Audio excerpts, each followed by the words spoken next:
อันนี้ก็คือการทำผลิตของบ้านระยาวเรือเมืองสนามไส้แขวงอัตตปือตัวบรรยากาศงามภายในตัวการทำผลิตของเขตบ้านเขตชนบท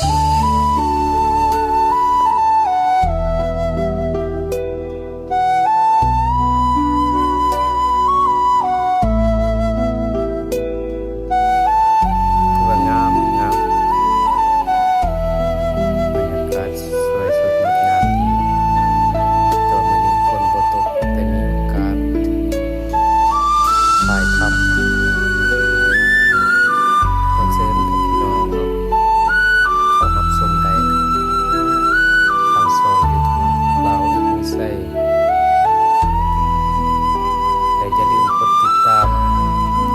กดไลค์กดแชร์เพื่อเป็นกำลังใจถ่ายคลิปเพื่อสร้างความบันเทิงและก็เพลง